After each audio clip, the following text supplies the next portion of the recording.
Bonjour à toutes et à tous. Nous sommes heureux de vous accueillir sur la chaîne Source de Vie Sarcelles TV pour notre culte en ligne. Nous vous invitons à louer et à adorer notre Dieu. Nous passerons du temps dans la prière et dans la méditation de sa parole. N'hésitez pas à réagir sur le live chat pour partager vos prières, vos mots de louange et vos salutations afin de rester connectés les uns avec les autres. Bon culte à chacun. Amen. Soyez bénis dans le nom du Seigneur. Oh, soyez bénis dans le nom du Seigneur. Vous aussi qui nous regardez en ligne, soyez bénis. Sans plomber l'ambiance, mais j'ai envie de vous raconter quelque chose qui n'est pas forcément rigolo, qui n'est pas drôle, mais gardez votre joie parce que c'est l'Esprit du Seigneur qui nous donne la joie. Amen. Vous avez entendu, apparemment hier, il y a un chanteur qui est décédé, je sais pas quoi, qui était il a fait un concert et on le voit tomber par terre. Et il s'est avéré qu'il est décédé. Et 2 semaines avant, en fait, moi j'avais raconté ça à une réunion de prière le mardi soir.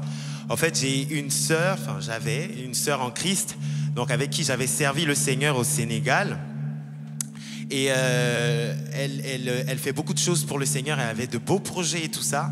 Et le dimanche 25 septembre, elle envoie un message sur Facebook disant oui, elle va faire un live le 26, le mardi 27 septembre, le dimanche 25.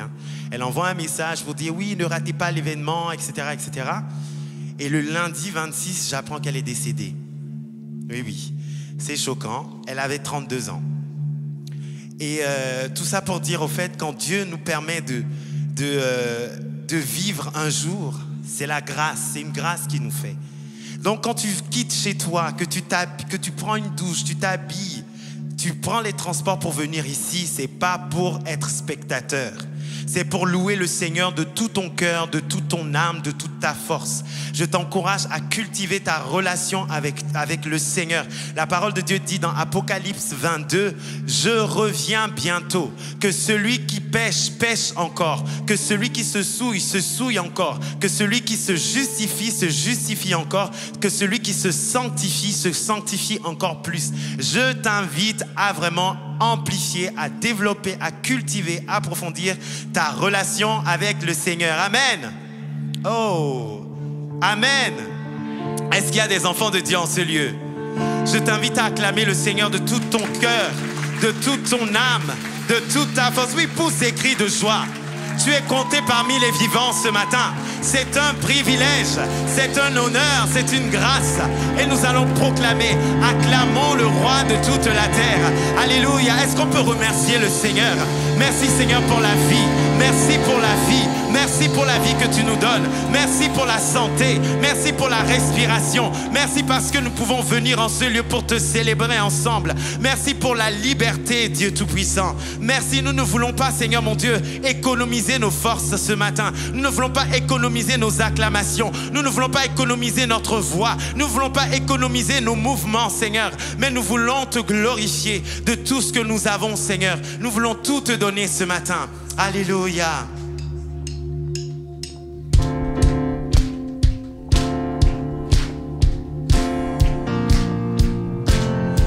Ne sois pas timide ce matin. Tu ne tapes pas des mains pour l'équipe de louange.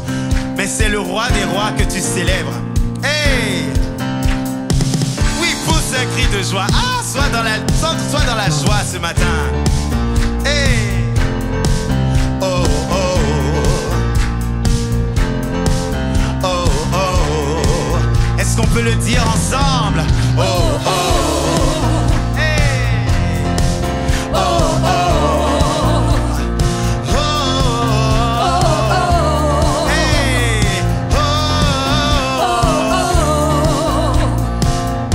Nous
fleuve de joie. Une dernière fois. Là où coule ton fleuve de joie. Le fleuve de Dieu nous invite à danser. Le fleuve de Dieu nous remplit de vie. Hey! Le fleuve de Dieu fait jaillir nos rires, criant de joie, car le fleuve est ici. Le fleuve de Dieu, le fleuve de Dieu nous invite à danser. Le fleuve de Dieu nous remplit de vie.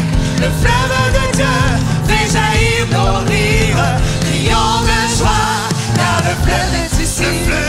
le fleuve de Dieu nous invite à danser. Le fleuve de Dieu nous remplit de vie. Le fleuve de Dieu fait jaillir nos rires, criant de joie, car le fleuve est ici. criant de joie. Criant de joie, Hey! car le fleuve est ici. Des sommets, le torrent descend. Est-ce que tu as la foi ce matin? Parcourir répand la fraîcheur. Réalise ces paroles. Dans les prairies et dans les vallées, la source déborde, la rivière est ici. Le fleuve de Dieu nous invite à danser. Le fleuve de Dieu nous remplit de vie. Le fleuve de Dieu fait jaillir nos rires, criant de joie, car le fleuve est ici.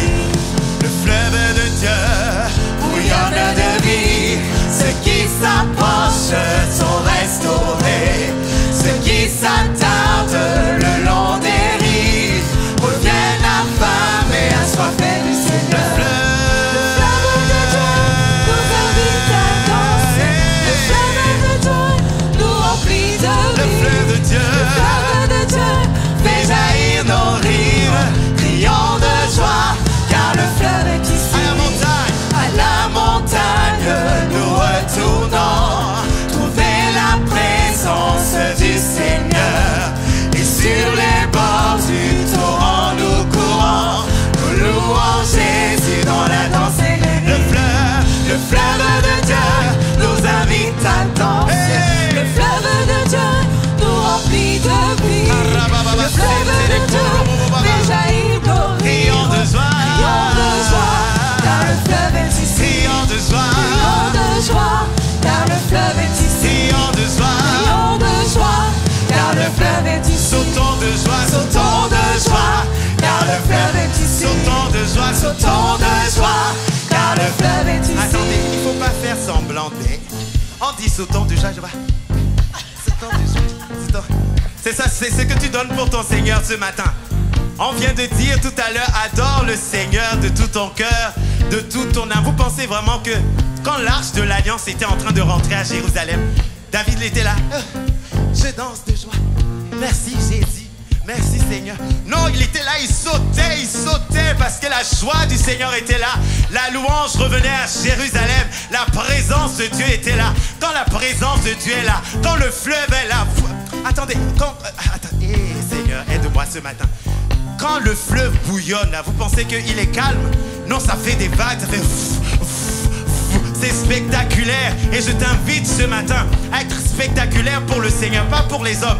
Mais quand on dit sautons de joie, saute vraiment de joie, acclame de joie, parce que le Seigneur est ta joie. Alléluia. Hey, est-ce qu'on est là ce matin? Non. Est-ce qu'on est là ce matin? Hey, le fleuve de Dieu nous invite à danser. Le fleuve de Dieu nous remplit de vie. Hey! Le fleuve de Dieu fait jaillir nos rires, criant de joie, car le fleuve est ici. Criant de joie, car le fleuve est ici. Criant de joie seulement. Criant de joie, criant de joie, criant de joie. Sautons de joie. Hey! Sautons de joie. Hey! Sautons de joie. Hey! Sautons de joie. Criant de joie. Criant de joie. Criant de joie. Criant de joie.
oui, acclame le Seigneur.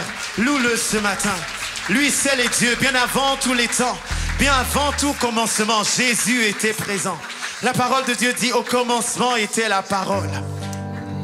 La parole était avec Dieu et la parole était Dieu. Au commencement, Jésus était là. Il est le Dieu de toute éternité. Oh oui, dis-lui des alléluia ce matin, tu as raison. Prosterne-toi devant lui. Sa présence remplit ta maison. Sa présence remplit ce lieu. Ton cœur doit être rempli de la présence de Dieu. Sinon, tous les cris que tu pousses ce matin seront vides et creux. Ils n'auront pas de substance.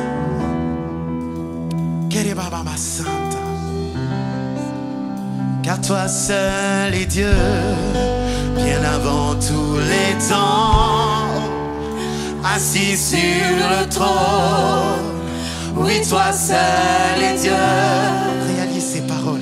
Dans les bons, je ne sais pas ce que tu traverses, dans les mauvais temps, mais sache que Dieu est sur son trône. assis sur le trône. Oui, toi seul est Dieu. Car toi seul est Dieu. Car toi seul est Dieu. Bien avant tous les temps, assis sur le trône. Oui, toi seul est Dieu. Jésus, dans les bons, dans les bons ou dans les mauvais temps, assis sur le trône. Oui, toi seul est Dieu. car toi seul est Dieu. Car toi seul est Dieu. Bien avant tous les temps, assis sur le trône. Oui, toi seul est Dieu. Dans les bons ou dans les mauvais temps, assis sur le trône. Oui, toi seul est Dieu. Tu n'es pas un Dieu. Tu n'es pas un Dieu créé par la main de l'homme. Tu n'es pas un Dieu qui dépend de l'homme mortel. Tu n'as pas besoin de nos dons ni de nos offrandes. Tu es Dieu et c'est ta volonté. Tu n'es pas un Dieu. Tu n'es pas un Dieu créé par la main de l'homme. Tu n'es pas un Dieu qui dépend de l'homme mortel.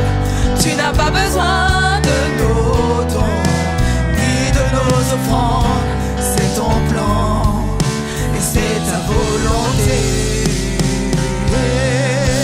Car toi seul est Dieu, bien avant tous les temps. Tu es assis sur le trône. Oui, toi seul est Dieu. Dans les bons ou dans les mauvais temps, assis sur le trône. Oui, toi seul est Dieu. Car toi seul est Dieu. Car toi seul est Dieu. Bien avant tous les temps, assis sur le trône. Oui, toi seul est Dieu. Dans les bons ou dans les mauvais temps, assis sur le trône. Oui, toi seul est Dieu. Tu es le seul Dieu. Tu es le seul Dieu, ton pouvoir ne peut se contenir. Tu es le seul Dieu, ta louange ne va jamais finir. Tu es le seul Dieu, toi seul est digne de nos offrandes. Tu es Dieu et c'est ta volonté. Car toi seul est Dieu, bien avant tous les temps, assis sur le trône. Oui, toi seul est Dieu.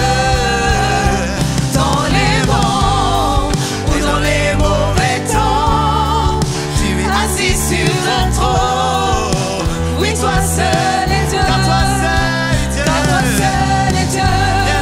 Bien avant tous les temps, Hey. assis sur le trône. Oui, toi seul est Dieu. Dans les bons ou dans les mauvais temps,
je t'élève, tu es mon Dieu.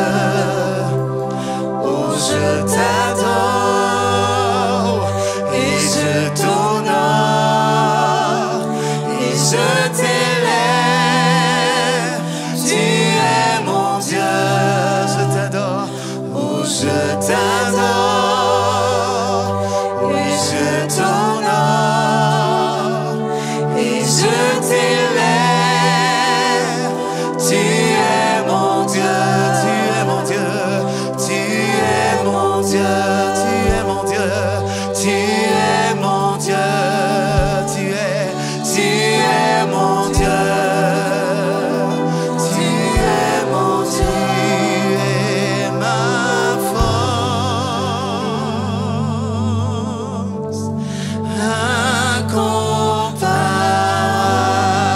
incomparable,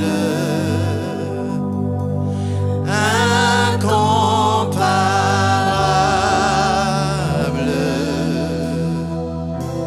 Tu viens à moi,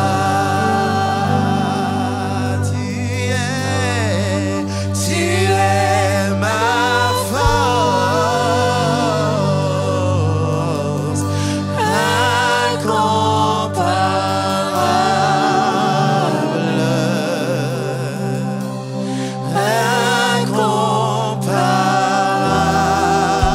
incomparable,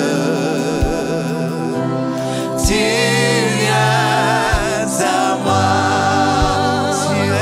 tu es l'espoir, tu es l'espoir, incomparable, incomparable, oh Jésus, incomparable,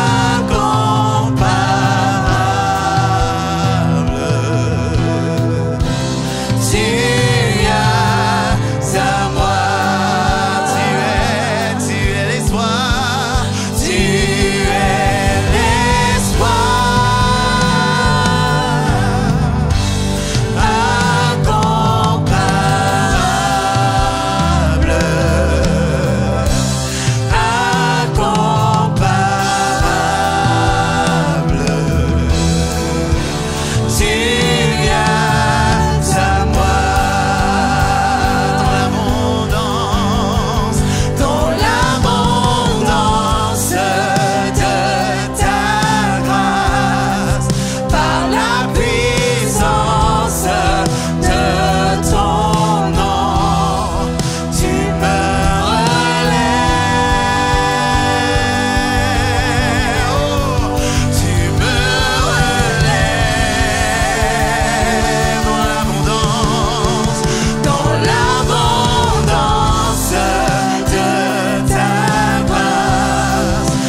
inviter quelqu'un à la reconnaissance ce matin. Tu as tant fait, tu as tant fait, tu as tant fait. Compte les bienfaits de Dieu dans ta vie ce matin. Tu as tant fait, tu as tant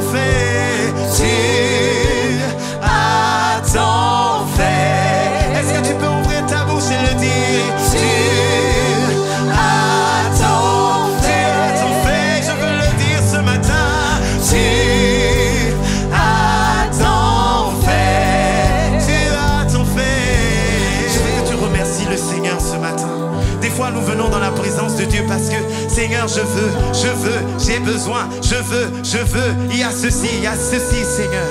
Et souvent nous ne regardons pas tout ce que le Seigneur a déjà fait. Et la reconnaissance emmène la louange. Et la louange emmène la reconnaissance. La louange emmène l'adoration. La louange emmène l'adoration. L'adoration emmène la reconnaissance. La reconnaissance emmène la louange. Reste dans cette attitude de reconnaissance ce matin.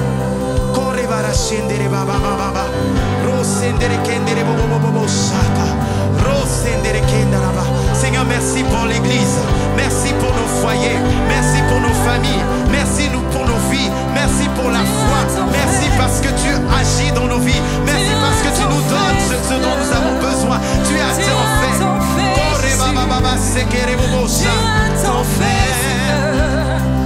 Tu as tant fait, Jésus.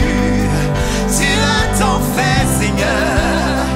Tu as tant fait, Jésus. Tu as tant fait, Seigneur. Tu as tant fait, Jésus. Oh, tu as tant fait, Seigneur. Tu as tant fait, Jésus. Est-ce qu'on peut le déclarer? Tu as tant fait, Seigneur. Tu as tant fait, Jésus. Tu as tant fait, Seigneur. Tu as tant fait, Jésus. Tu as tant fait, Seigneur. Tu as tant fait. Tu as tant fait, Jésus. Oui, tu as tant fait, Tu as Seigneur. tant fait, Seigneur. Dans la maladie, tu Tu as as fait pour tant moi. fait, Jésus. Dans le deuil, tu as Tu fait pour as moi. tant fait, Seigneur. Dans la perte, Seigneur, tu as Tu fait as pour tant moi. fait, Jésus. Oui, Seigneur, je veux le déclarer. Tu as Tu tant as fait tant ce fait, matin. Seigneur. Tu as tant fait, Seigneur. Tu as tant Ma fait, bouche ne peut pas Jésus. rester fermée. Je Tu suis as obligée de tant le fait, déclarer, Seigneur. Seigneur. Ce matin, tu as tant Tu fait. as tant Tu as fait, tant fait Jésus. pour moi, Seigneur. Tu as tant fait, Seigneur. Reçois la louange de tes enfants Tu as ce tant matin. fait, Jésus. Reçois la gloire, Jésus-Christ de Tu as Nazareth. tant fait, Seigneur. Tu as tant fait, Jésus. Tu as tant fait, Seigneur. Nous tenons debout parce que, Seigneur, tu as tant fait. L'Église tient debout parce que, Seigneur, tu as tant fait. Ma foi tient debout parce que, Seigneur, tu as tant fait. Nos familles tiennent debout parce que, Seigneur, tu as tant fait.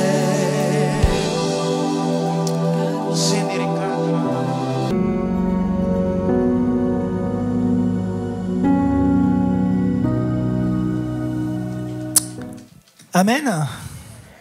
Voilà, nous sommes tous ensemble dans ce lieu. Je suis très heureux de revoir plusieurs visages, d'ailleurs tous les visages en réalité, très content. Je vous bénis dans le nom du Seigneur et avec la famille, effectivement, on est là et très heureux de vivre ce culte avec chacun, y compris avec toutes celles et ceux qui nous suivent sur Internet. Je vous invite à ouvrir la Bible dans le livre de l'Exode au chapitre 16. Et nous voulons faire une lecture qui va nous conduire dans la thématique que nous allons aborder ce matin. Exode, chapitre 16, verset 1er. Toute la communauté des Israélites partit d'Élim.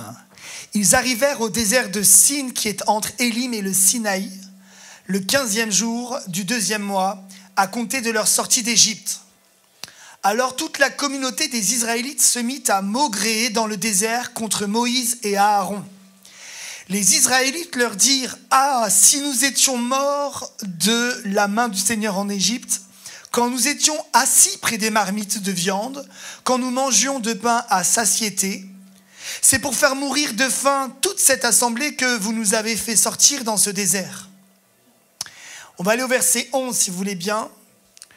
Le Seigneur dit à Moïse, « J'ai entendu les Israélites maugréer.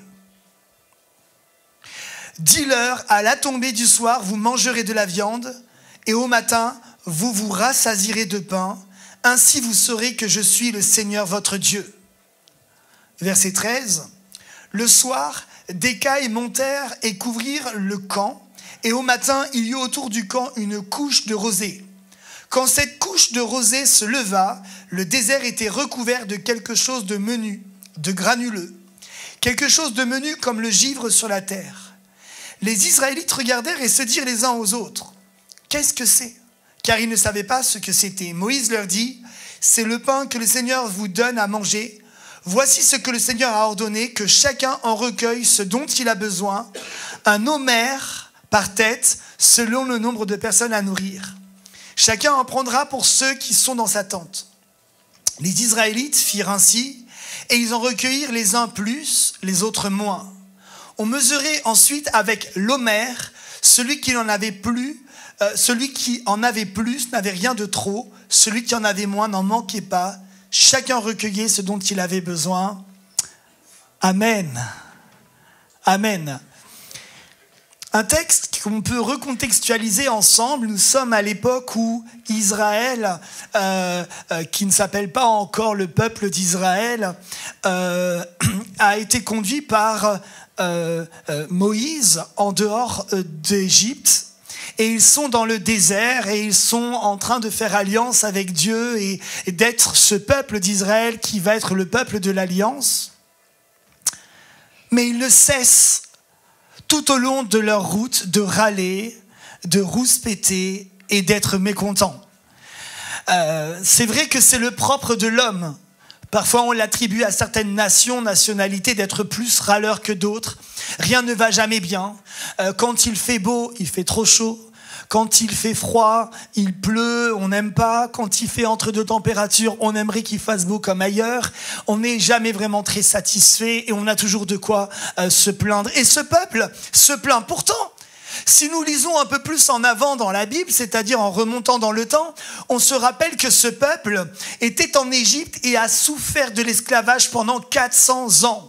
Lorsque Dieu suscite Moïse, il va lui dire « J'ai entendu les cris de mon peuple. Les larmes, la souffrance est montée jusqu'à moi. » Il y avait vraiment de la douleur. Il y avait vraiment de la douleur.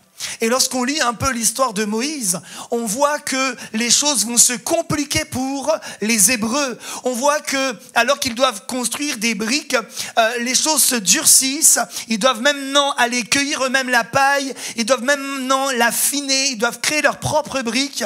Et il y a les fouets, il y a les coups, c'est difficile.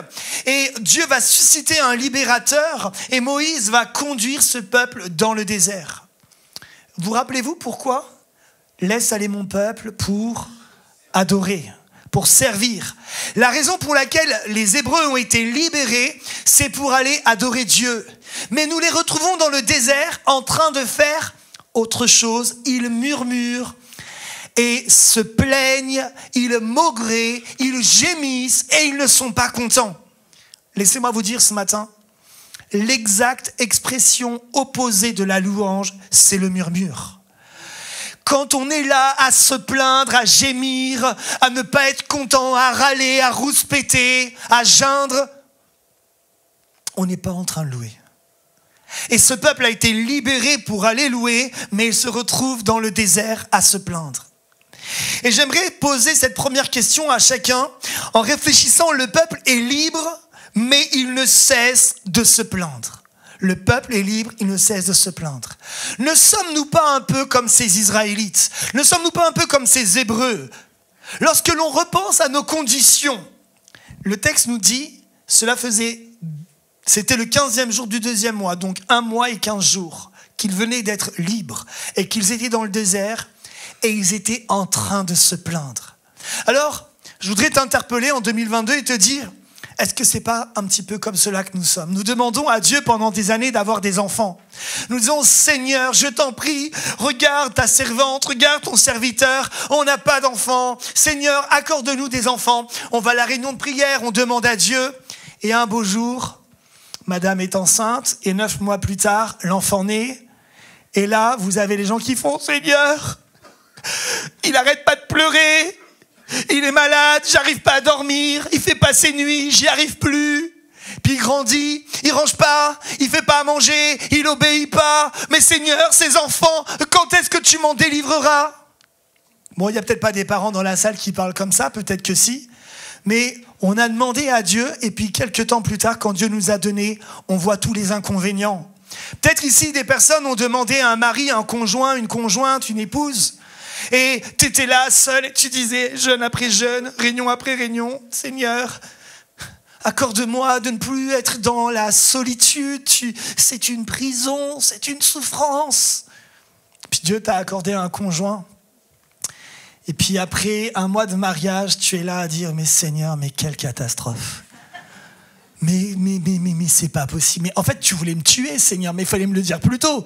Mais c'est pas possible. Mais j'ai tiré le mauvais numéro. Ça va pas.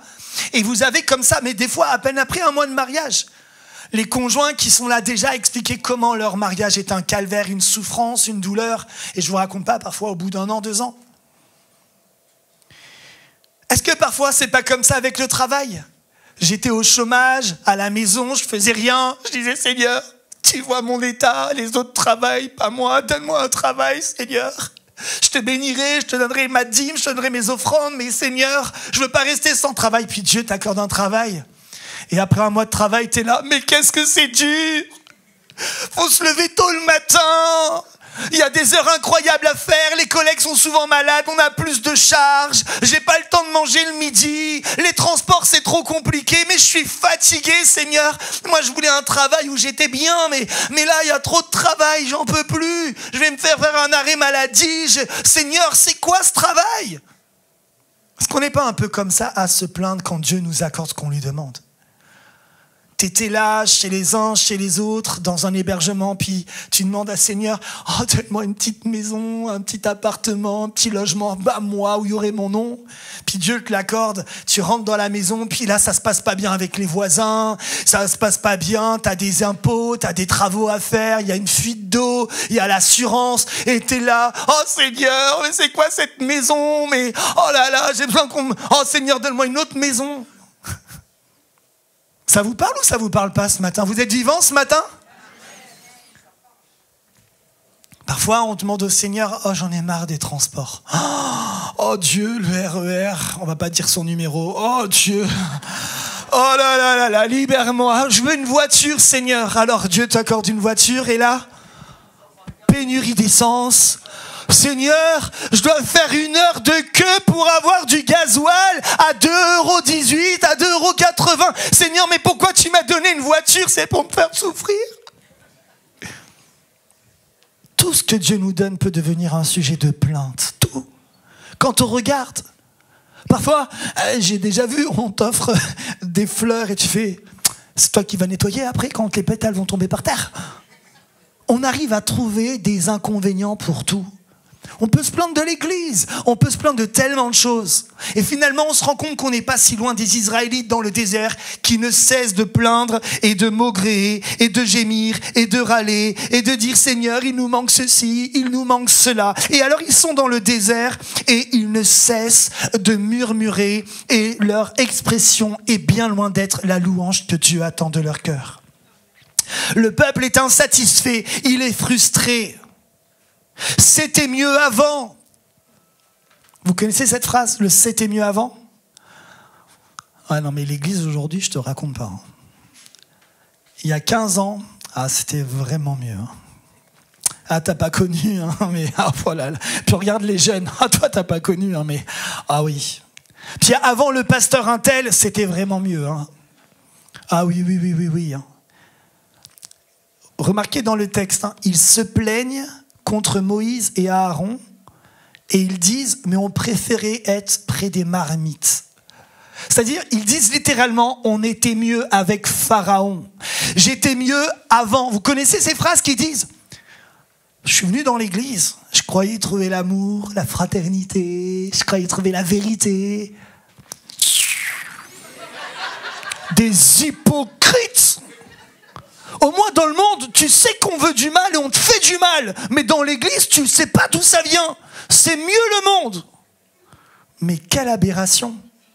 Et les Israélites sont là et ils disent, Seigneur, est-ce que tu nous as conduits dans le désert pour nous tuer dans le désert ? Mais il fallait nous tuer quand on avait de la viande, près des marmites. C'est ce qu'ils écrivent, c'est ce qu'ils disent.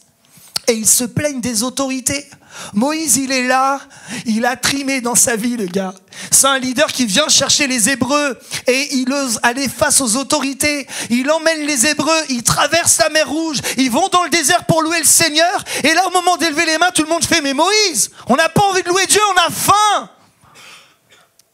D'ailleurs, au passage, d'ici quelques temps, normalement, vous devrez râler parce que ça va être l'heure d'aller manger et le culte ne doit pas se rallonger. On est encore comme ça aujourd'hui. Et ils sont insatisfaits. C'était mieux avant. C'était mieux avant. Ils ont peur de mourir. Tous mourir. On va tous mourir. On est dans le désert. On va mourir. Seigneur, est-ce que c'est pour mourir que tu m'as conduit là ? Seigneur, est-ce que c'est pour avoir une fin tragique comme celle-là ? On était quand même mieux là-bas, là on va mourir. Et parfois, la vérité, nous sommes comme ces Israélites où nous nous demandons si Dieu ne veut pas notre mort. Vraiment, au sens littéral du terme. On a parfois de telles souffrances dans la vie qu'on se demande si la seule solution pour en finir, c'est pas finalement la mort. Est-ce que Dieu veut notre mort ? Est-ce qu'il a cessé de nous aimer ? Est-ce qu'il nous a sortis des mains de Pharaon pour nous mettre dans les mains de la mort ? Ça, c'est l'attitude. C'est l'attitude des Israélites. Ils sont libres, mais ne cessent de se plaindre et préféraient être au temps de l'esclavage. Et moi, ce matin, j'aimerais qu'on lise un deuxième texte qui va nous éclairer sur la bonne attitude. Et on va revenir pour parler de ce que Dieu a fait pour les Israélites. Lamentation, chapitre 3, verset 21, nous dit « Mais voici la pensée que je me rappelle à moi-même. » La raison pour laquelle j'aurai de l'espérance. Les bontés de l'Éternel ne sont pas à leur terme et ses tendresses ne sont pas épuisées. Chaque matin, elles se renouvellent. Oui, ta fidélité est grande. C'est le prophète Jérémie qui écrit 5 poèmes, dont ce 3e poème, Lamentation chapitre 3. Et Jérémie, c'est un prophète qui a énormément souffert. Dieu l'a appelé, lui a dit, écoute, quand tu vas parler, on va pas t'écouter, mais tu vas parler en mon nom. Jérémie va annoncer. Il va annoncer des choses difficiles qui vont arriver parce que le peuple s'est mis Dieu contre lui, parce qu'il n'a pas obéi à Dieu. Dieu dit, mais si vous continuez, voilà ce qui va se passer. Et les oracles de l'Éternel vont s'accomplir. Jérusalem va être détruite et le peuple va être en exil. Et Jérémie va pleurer. Il va pleurer parce que Dieu a accompli ce qui s'est passé et il constate les dégâts. Et parfois dans nos vies, Dieu avait averti, Dieu avait parlé, Dieu avait dit, mais si tu persévères dans cette situation, il va arriver des choses. Et alors que Jérémie est en train de constater les problèmes, il pourrait lui aussi se mettre à murmurer. Il pourrait lui aussi constater ce qui ne va pas. Il pourrait lui aussi continuer à pleurer et à se plaindre. Mais à un moment donné, il fait volte-face et il dit « Voici ce que je veux repasser dans mon cœur. Voilà ce dont je veux me souvenir. Les bontés de l'Éternel ne sont pas épuisées. Dieu n'a pas fini d'être bon pour moi. » Et Jérémie, qui est un prophète qui parle au nom de Dieu, se prend en responsabilité, se dit, mais Jérémie réfléchit, Dieu a-t-il oublié son peuple? N'est-il pas le Dieu de l'alliance? Ne suis-je pas le prophète du Dieu de l'alliance, celui qui est fidèle et loyal envers son alliance? Oui, nous sommes, comme les Hébreux le sont devenus, le peuple de l'alliance. Et parfois, nous ne tenons pas nos engagements, nous ne tenons pas nos promesses. Nous avons du mal à être fiables, à être fidèles dans ce que nous avons déclaré. Mais Dieu, il est fidèle à son alliance. Celui qui a parlé et celui qui accomplit les choses sont la même personne. Dieu tient ses promesses. Est-ce que quelqu'un peut dire Amen ce matin ? Le prophète décide de se rappeler ce qui lui donne de l'espérance. Voici ce que je veux repasser en mon cœur. Le peuple des chrétiens est un peuple d'espérance. J'ai une bonne nouvelle pour toi. Nous sommes le peuple qui annonce la bonne nouvelle. Jésus est vivant. Jésus revient nous chercher. Jésus nous a fait connaître le temps de l'avenir. Et Jésus est avec nous tous les jours jusqu'à la fin du monde. Nous sommes un peuple qui a de l'espérance. Le Nouveau Testament est rédigé pour nous rappeler que Dieu nous aime et qu'il veut notre bonheur. Alors, nous pouvons constater le passé. Nous pouvons nous plaindre au présent de ce que nous n'avons pas. Ou nous pouvons, comme Jérémie, choisir de nous rappeler que Dieu a fait des promesses et qu'assurément il les tiendra, que Dieu est plein de bonté, que sa bonté est infinie et qu'il nous donnera ce qu'il a promis. Ce matin, j'aimerais encourager quelqu'un qui est dans le découragement et qui se dit peut-être « Dieu en a fini avec moi, Dieu ne s'intéresse plus à ma vie, Dieu s'est peut-être écarté de mes intérêts, Dieu m'a peut-être mis sur le côté, il ne me considère plus ». C'est un mensonge. Si tu es là ce matin, si tu es là en ce moment à entendre ce message, c'est que Dieu veut que tu l'entendes et il te dit personnellement que tu as de la valeur à ses yeux, qu'il t'aime et qu'il a tes intérêts à cœur et que ses bontés ne sont pas épuisées. Les bontés de l'Éternel ne sont pas épuisées. Je le disais, les Israélites regardaient en arrière et au présent également, en voyant qu'ils n'avaient pas à manger, ils n'avaient pas à boire, il leur manquait la nourriture, il leur manquait tellement de choses. Et Jérémie commence à regarder la Jérusalem abîmée et il est là et il peut ne cesser de constater, de mesurer les dégâts. On a des spécialistes, des gens qui sont capables de faire l'analyse des problèmes. Voilà tout ce qui manque dans ma vie, tout ce que j'ai pas, voilà tout ce que j'ai fait dans le passé et voilà. Mais ce n'est pas de compter les problèmes du passé et du présent qui changent les choses. Mais c'est de croire que celui que tu n'as peut-être pas laissé agir dans le passé, que tu ne laisses toujours pas agir dans le présent, peut agir dans l'avenir. Remarquez dans l'histoire comment Dieu va intervenir. Le soir même, Dieu aurait pu encore dire « encore en train de râler ». Il aurait le droit de le dire. Non. Il va faire venir les cailles pour qu'ils aient de la viande. Il va faire venir la manne. Et voyez le verset que nous venons de lire, les bontés de l'Éternel se renouvellent chaque matin.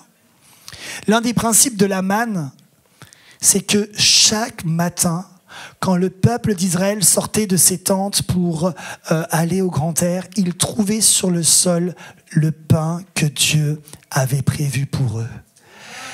Pendant 40 années, ils ouvraient la tente et Dieu avait pourvu pour eux. Et ce matin, je veux te dire que l'Éternel qui pourvoit n'est pas seulement le Dieu qui pourvoit pour Abraham, le peuple qui pourvoit pour les Hébreux, mais il pourvoit pour ta vie aussi.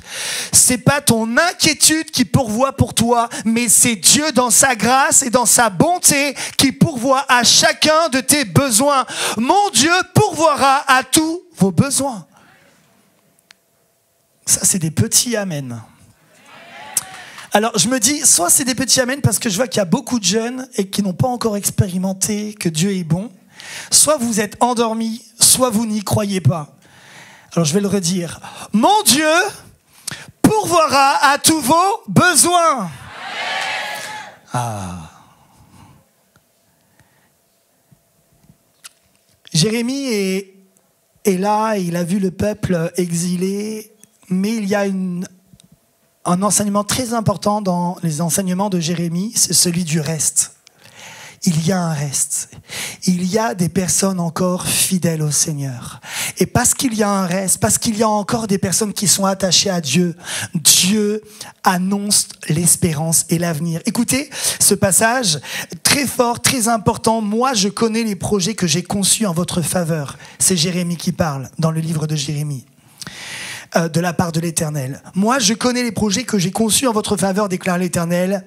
Ce sont des projets de paix et non de malheur, afin de vous assurer un avenir plein d'espérance.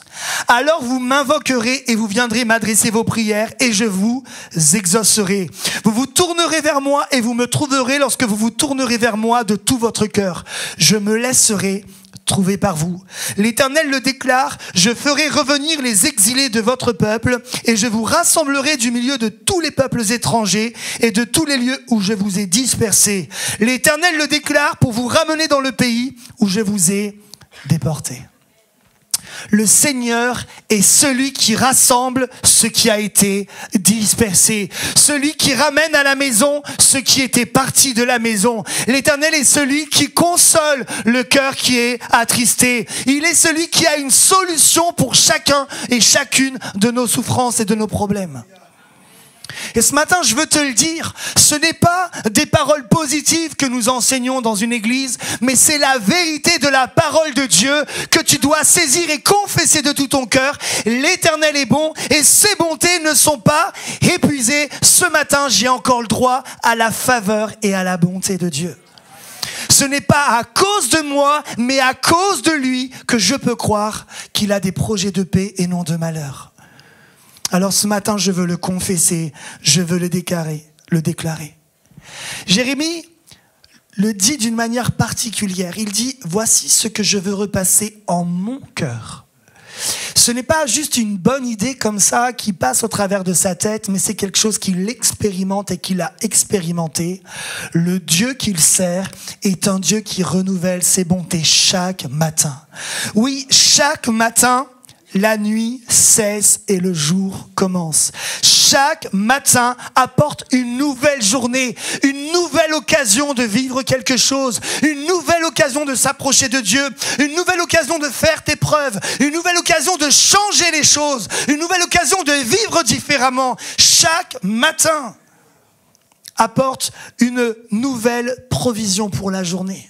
Oui, toi, tu es là, tu fais tes courses et tu mets de côté, tu investis, tu mets de l'épargne, mais n'oublie pas que celui qui est la source de toute chose, c'est Dieu. Celui qui donne le souffle de vie, c'est Dieu. Celui qui permet que tu vives encore ce matin, c'est Dieu. Celui qui t'accorde un jour de plus dans ta vie, c'est Dieu. Celui qui est le créateur de toutes choses et qui tient tous les souffles dans sa main, c'est Dieu. Chaque matin apporte cette confirmation que Dieu veut te pardonner de tes péchés et qu'il t'accorde une nouvelle manière de vivre, un nouveau chemin où marcher. Peut-être hier tu as vécu comme un pécheur, peut-être hier tu t'es détourné de Dieu, peut-être hier tu as menti, tu as trahi, tu as volé, mais Dieu t'invite à venir à la croix et à vivre un nouveau matin avec lui, à recommencer, à repartir de zéro, un nouveau départ, et ça Dieu te l'accorde. Chaque matin, il te donne la force de résister aux tentations, de faire ton devoir et d'agir. C'est Dieu qui agit en tous et en tout et en chacun. Dieu, je l'ai dit, il est fidèle à son alliance, il a fait des promesses et Jérémie le sait. Seigneur, tu es fidèle et ta fidélité demeure. La Bible nous parle de la fidélité de Dieu. Les hommes peuvent nous décevoir, les gens peuvent faire des contrats et les trahir, les gens peuvent faire des promesses qu'ils ne tiennent pas, mais Dieu est fidèle. Et Jérémie, à un moment donné, il se raisonne et il se dit, mais voici ce que je veux repasser en mon cœur. Dieu est fidèle. Dieu est fidèle. Peut-être tu t'inquiètes pour tes études, pour ton avenir, pour ton orientation. Peut-être tu t'inquiètes pour le prochain travail, pour la prochaine direction de ta vie. Voici ce que la Bible nous dit. Lorsque la conduite de quelqu'un plaît à l'Éternel, l'Éternel lui donne d'affermir sa marche dans la vie. Il peut trébucher, mais il ne s'écroule pas. L'Éternel le tient par la main. Depuis ma jeunesse jusqu'à mon âge avancé, jamais je n'ai vu celui qui est juste être abandonné, ni ses descendants mendier leur pain. Tout au long des jours, il a compassion et il prête aux autres. Ses enfants seront en bénédiction. Fais confiance à l'Éternel. Marche avec lui parce qu'il te tient par la main. Tu peux vaciller, mais tu ne t'écrouleras pas. Voilà ce que déclare l'Éternel. Ne compte pas sur tes propres forces, ne compte pas sur ta sagesse, mais aie confiance dans la fidélité de Dieu. Sa bonté est infinie, sa bonté est encore pour toi ce matin.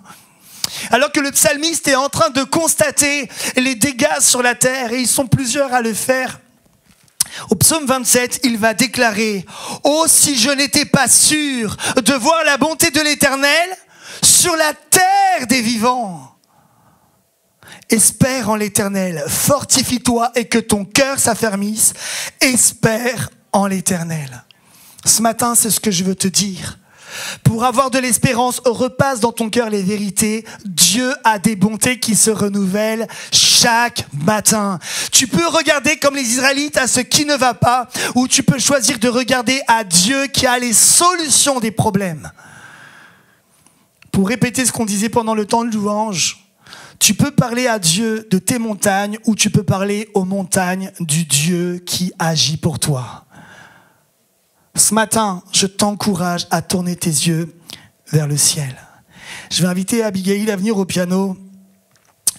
Charles Spurgeon, en commentant, va dire un jour et raconter cette histoire des marins portugais qui descendaient en bas de la pointe sud de l'Afrique.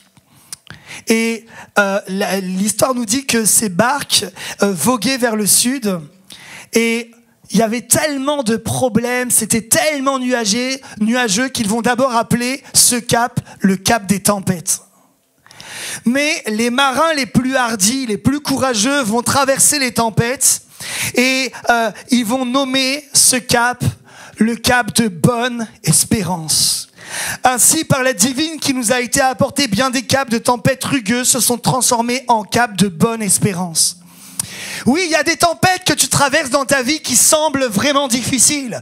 Certaines qui font que ton navire perd toutes les provisions. Certaines même tu perds comme ton navire. Peut-être tu perds pied, tu perds foi, tu perds courage. Mais continue. Continue parce qu'après la tempête vient le beau temps. Parce qu'après l'Égypte vient Canaan. Après le désert vient Canaan. Après les moments difficiles viennent les moments où Dieu te montre sa gloire et il relève ta tête. La Bible nous montre dans toute l'histoire de la Bible, dans l'histoire des hommes et des femmes qui ont fait confiance à Dieu, aucun n'a été abandonné. Daniel dans la fosse aux lions n'a pas été abandonné. C'était pas facile avec les lions, mais il en est sorti. C'était pas facile pour Esther d'être dans le palais, mais elle en est sortie. Joseph en prison, il en est sorti. Jésus dans le tombeau, il en est sorti. Il y a le cap de bonne espérance, il y a de l'espoir. Le peuple des chrétiens est un peuple d'espérance. Et je t'invite à garder espoir.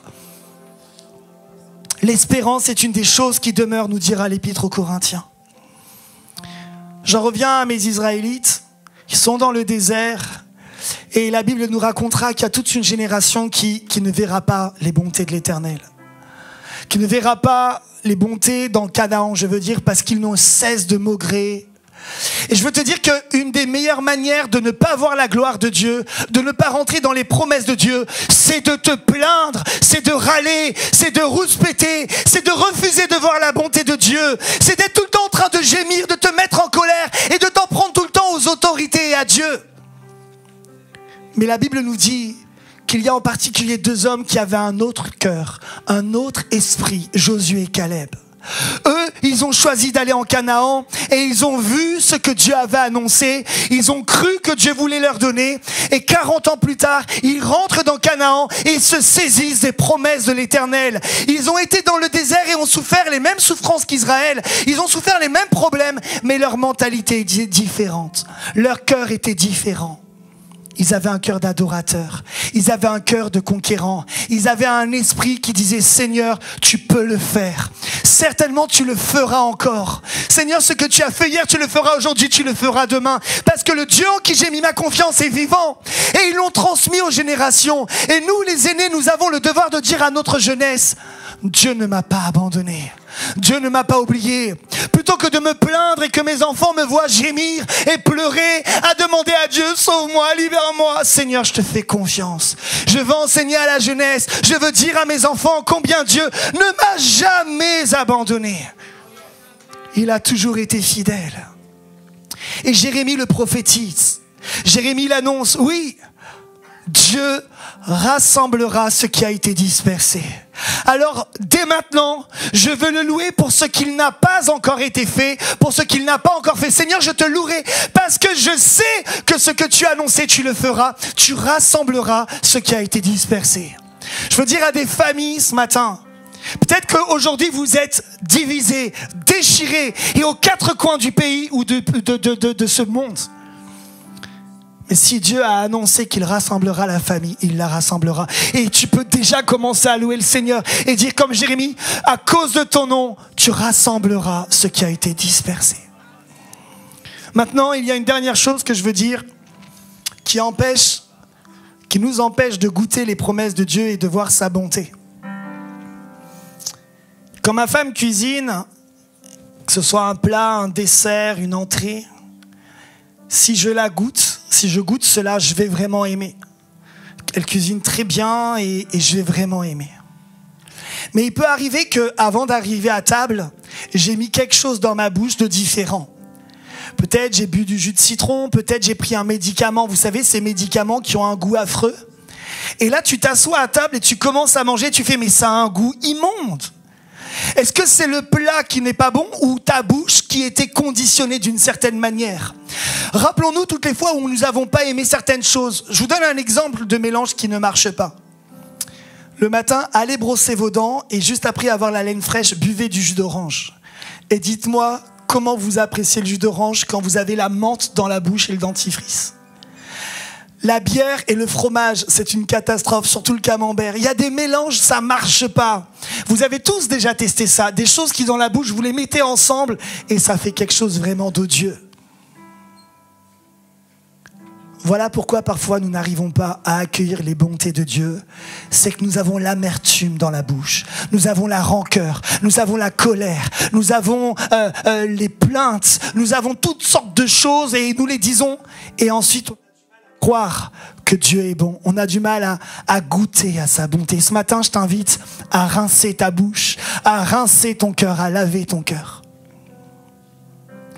Quand vous allez dans une brasserie à Paris et que vous commandez un café, un ristretto, un café serré, on va toujours vous servir dans une soucoupe le café et à côté un verre d'eau. Et moi, pendant longtemps, je pensais que le verre d'eau servait en particulier quand on a fini le café à s'hydrater parce que ça laisse un peu le gosier à sécher. Et puis j'ai appris récemment que non. En réalité, le café, comme tout autre produit, doit être consommé avec modération. C'est vrai, mais ce n'est pas tout. Le verre d'eau n'est pas seulement servi en raison des effets stimulants du café. Si vous souhaitez connaître la qualité du café dans un établissement, jugez-le avec le verre d'eau. On vous apportera un verre d'eau, il est servi en accompagnement comme lorsqu'on déguste un bon vin frais, un bon cru. L'eau est uniquement un accompagnement au café et au vin pour se rincer la bouche. Ainsi, les papilles sont prêtes pour un nouveau moment de saveur. En d'autres termes, on vous sert l'eau pour mieux apprécier le goût du café. Pendant des années, peut-être tu as pris ton café, tu as dit, mais c'est... Puis peut-être qu'en rinçant ta bouche, tu découvres qu'en fait, on peut apprécier la saveur du café parce que la bouche est prête. Dieu veut faire quelque chose dans ton cœur maintenant, dans ta vie. Il y a peut-être des choses qui t'empêchent de voir sa bonté parce que tes yeux sont pleins d'amertume et de colère, de blessures, de rancœur, de murmures. Mais nous sommes nés pour louer le Seigneur. On va se lever tous ensemble dans ce lieu, si vous voulez bien.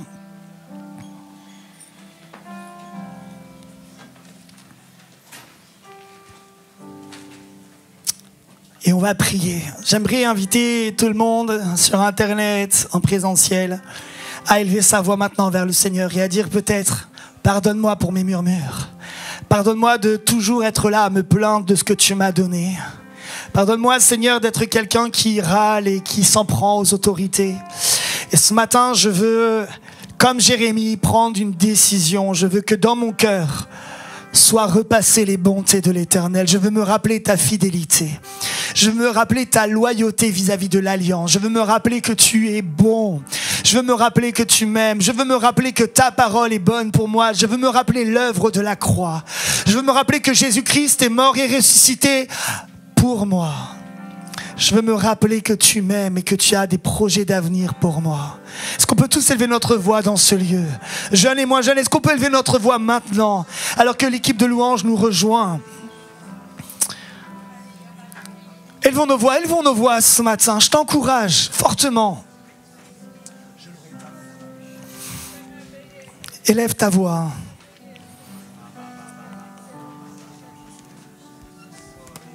Élève ta voix ce matin vers ton Dieu. Et peut-être ce matin, certains disent, mais moi j'ai besoin de prière parce que je me sens comme le prisonnier de mes murmures. Je me reconnais dans cette personne qui se plaint, qui n'arrive pas à se satisfaire, qui n'arrive pas à être content, qui n'arrive pas à être dans la reconnaissance. J'aimerais que tu lèves ta main à ta place pour que l'Église avec moi prie pour toi. On est nombreux dans cette situation, on lève notre main et Dieu te voit sur Internet également, on veut prier. Lève ta main en disant, ok Seigneur, je me reconnais dans cette personne qui ne sait pas dire merci ou qui a du mal à voir la bonté de Dieu. Et je veux lever ma main ce matin et je veux prier pour vous. Merci à tous les courageux, à toutes les courageuses qui répondent à cet appel. Il y en a d'autres certainement. Ne reste pas dans tes murmures, mais entre dans la louange et l'adoration. Seigneur, est-ce que l'Église veut prier avec moi pour les mains levées? Seigneur, nous te remettons maintenant toutes les personnes qui disent « Ok, Seigneur, me voici. Je me reconnais. Je me reconnais dans les Israélites qui pleuraient et qui demandaient. Je me reconnais dans ceux qui pensaient que c'était mieux avant. Je me reconnais dans ceux qui pensent que parfois Dieu m'a oublié, Dieu m'a laissé, Dieu m'a abandonné. Mais ce matin, parce que tu me parles, parce que tu parles à mon cœur, je veux, Seigneur, te laisser la place. Change ma façon de voir. Change ma façon de parler. Change ma façon de prier. Je veux te faire confiance. Seigneur, nous prions maintenant pour les mains, pour les cœurs et nous disons au nom de Jésus, agis et interviens. Viens renverser les raisonnements, viens renverser les hauteurs, viens renverser les montagnes, viens renverser les barrières, viens renverser les manières de réfléchir. Et Seigneur, viens déposer l'espérance. Viens nous apprendre à repasser dans notre cœur ta parole. Voici les bontés de l'Éternel ne sont pas épuisées, elles se renouvellent chaque matin. Que ta fidélité est grande.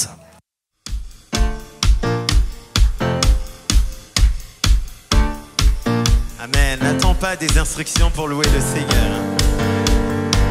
Hey! Tu as changé l'eau en vin.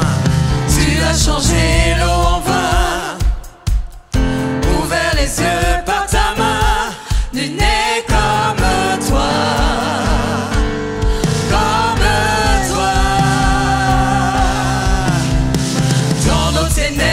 Tu brilles, hey. Nous revenons à la vie, nul n'est comme toi, comme toi. Tu es le plus grand, tu es le plus grand, tu es le plus fort, Dieu, tu es bien au-dessus de tout autre. Notre Dieu guérit, puissant il agit, oh Dieu, notre Dieu.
C'est ainsi que notre culte en ligne se termine. Nous sommes très heureux de vous compter parmi nos participants. Nous vous rappelons que vous pouvez participer à nos réunions à l'église évangélique Source de Vie de Sarcelles, au 24 rue Marius Delpech 95 200 Sarcelles. Vous pouvez continuer de soutenir l'œuvre financièrement de plusieurs façons. Par virement bancaire, par chèque ou par carte bancaire et prélèvement avec la plateforme DonorBox, qui est sécurisé et facile d'utilisation. Merci d'avance pour votre aide et votre générosité et merci à tous ceux qui ont déjà fait des dons par ces différents types de paiements. Retrouvez toutes les informations sur les réunions et sur les paiements dans la description sous la vidéo. N'hésitez pas à liker et à partager la vidéo autour de vous, à vous abonner à la chaîne et à laisser des commentaires sous la vidéo. Que Dieu vous garde sous ses ailes.